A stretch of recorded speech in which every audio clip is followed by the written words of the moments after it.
अस्सलामुअलैकुम। ईमान की सलामती के साथ अल्लाह ताला हम सब के रिज़्क़ में बरकत अता फरमाए, आमीन। कड़ी पकौड़ा की मुनफरिद, जायकेदार और झटपट बनकर तैयार होने वाली ये रेसिपी लेकर मैं हाजिर हूँ। कड़ी पकौड़ा ये बनाना बहुत ही आसान है। आइए कड़ी पकौड़ा बनाना शुरू करते हैं। बिस्मिल्लाहिर्रहमानिर्रहीम। 1 किलो मैंने दही लेकर उसको ग्राइंड कर लिया है, यानी लस्सी बना ली है। अब मैं इसमें 1 कप बेसन का शामिल कर दूंगी, जो कि 200 ग्राम के करीब है, और विस्कर की मदद से इसको अच्छी तरह मिक्स कर लेना है। आप चाहें तो ग्राइंडर के जग में भी डालकर इसको ग्राइंड कर सकते हैं। इसमें कोई लम्स नहीं रहना चाहिए, बिल्कुल लस्सी के साथ ये मिक्स हो जाए। एक बड़ी कढ़ाई ले ली है जिसमें मैंने कड़ी बनानी है। इसमें आधा कप घी का शामिल कर दूंगी। 2 अदद मीडियम साइज के प्याज लेकर उनको चॉप करके इसमें शामिल कर रही हूँ। प्याज को लाइट गोल्डन होने तक फ्राई करना है। लाइट गोल्डन प्याज से कड़ी का जायका और रंग दोनों ही बहुत अच्छे लगते हैं। जब प्याज लाइट गोल्डन सा हो जाएगा तो इसमें 8 से 10 अदद मैंने कड़ी पत्ते लिए हैं, वो इसमें शामिल कर दूंगी, और 5 से 7 अदद पुदीना के पत्ते शामिल कर रही हूँ। 1 मिनट इनको भी प्याज के साथ फ्राई कर लेना है, और फिर 1 चाय की चम्मच गार्लिक का पेस्ट लिया है वो इसमें शामिल कर दूंगी। साथ ही 2 बड़ी चम्मच मैंने टमाटर की प्यूरी ली है। अगर प्यूरी ना हो तो 1 दरमियाने साइज का टमाटर भी इस्तेमाल कर सकते हैं।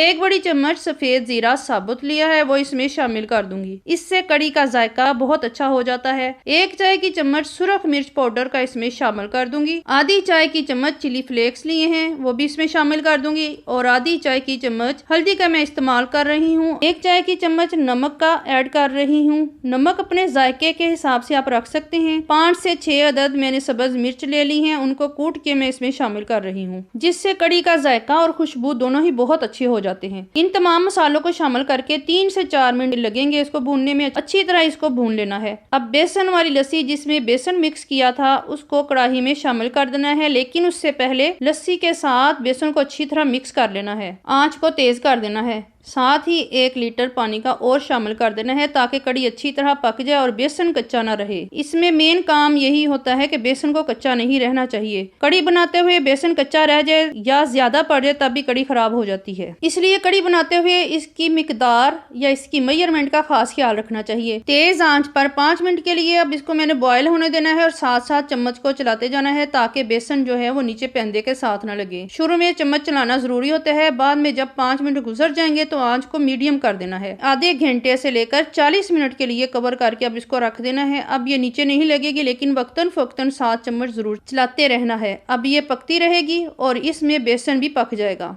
इतनी देर में जो कड़ी के साथ हमने पकोड़े बनाने हैं उसकी तैयारी कर लेते हैं। पकोड़े बनाने के लिए एक बाउल ले लिया है, इसमें 2 कप बेसन के शामिल कर रही हूँ। कड़ी में पकोड़े थोड़े नरम ही होने चाहिए। 3 चुटकी इसमें हल्दी के शामिल कर दूंगी। सुरख मिर्च पाउडर 1 चाय की चम्मच मैंने इस्तेमाल किया है। 1 चाय की चम्मच गार्लिक पेस्ट शामिल कर रही हूँ। 2 चुटकी बेकिंग सोडा के इसमें इस्तेमाल कर रही हूँ, इससे पकोड़े जो है बहुत नरम हो जाते हैं। 1 चाय की चम्मच ही नमक का इसमें इस्तेमाल कर रही हूँ। 8 से 10 सब्ज मिर्च बारीक काट कर शामिल कर दी हैं। चिली फ्लेक्स 1 चाय की चम्मच ऐड कर दूंगी। सफेद जीरा साबुत 1 बड़ी चाय की चम्मच लिया है। खुश्क धनिया साबुत भी 1 बड़ी चाय की चम्मच इसमें जाएगा। खुश्क धनिया लेकर उसको थोड़ा सा मैंने कूट लिया है, और 1 चाय की चम्मच मैंने कसूरी मेथी का इस्तेमाल किया है। कसूरी मेथी से इसका जायका बहुत अच्छा हो जाता है। साथ ही मैंने 2 चुटकी अजवाइन के डाल दिए हैं। 3 अदद मीडियम साइज के प्याज लेकर उनको भी मैंने लंबाई के रुख में काट लिया है, वो भी मैं इसमें शामिल कर दूंगी। 2 बड़े आलू लेकर चॉप करके पकोड़ों में शामिल कर दूंगी। आलू बहुत ज्यादा इस्तेमाल नहीं करने, नहीं तो पकोड़े जो हैं बहुत सख्त हो जाते हैं। सब्ज धनिया भी इसमें शामिल कर सकते हैं। मेरे पास इस वक्त अवेलेबल नहीं था, इसलिए मैंने सब्ज धनिया का इस्तेमाल नहीं किया। आधा कप पानी का भी इसमें शामिल करके तमाम मटीरियल को अच्छे तरीके से मिक्स कर लेना है, और एक अच्छा सा पेस्ट तैयार कर लेना है, जो ना बहुत ज्यादा सख्त हो और ना ही बहुत ज्यादा नरम हो, बस नॉर्मल सा हो। इस तरीके से मिक्स करके अब इसको 10 मिनट के लिए रख देना है। साथ ही ऑयल को गर्म होने के लिए रख देते हैं, ताकि इतनी देर में ऑयल जो है वो गर्म हो जाए। ऑयल के नीचे आंच को मीडियम ही रखना है, बहुत तेज आंच पे पकोड़े फ्राई नहीं करने। चम्मच के साथ छोटे छोटे से पकोड़े बनाते जाने हैं। बहुत बड़े साइज के पकोड़े नहीं रखने, जो अंदर से कच्चे रह जाते हैं और अच्छे भी नहीं लगते। इसलिए मैं पकोड़े बनाने के लिए चम्मच से बना रही हूँ ताकि एक ही साइज के बने। अब दोनों तरफ से इसको लाइट गोल्डन होने देना है ताकि अच्छी तरह से ये पक जाए। पकोड़े बनाते हुए आंच का बहुत ख्याल रखिए, बहुत तेज आंच पर पकोड़े बनाएंगे गोल्डन तो हो जाएंगे लेकिन अंदर से वो कच्चे रह जाएंगे, इसलिए दरमियानी सी आंच पर पकोड़ों को फ्राई करना है। जितनी देर में हमने पकोड़े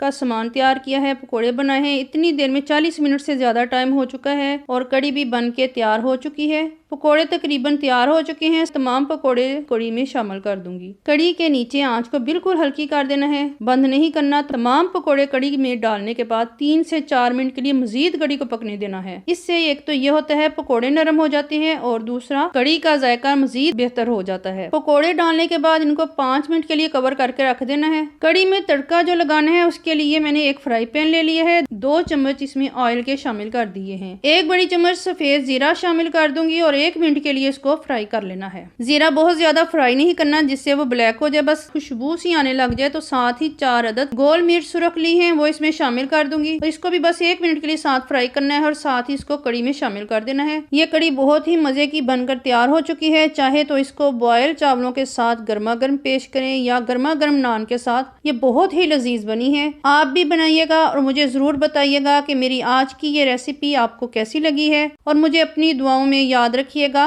अल्लाह हाफिज।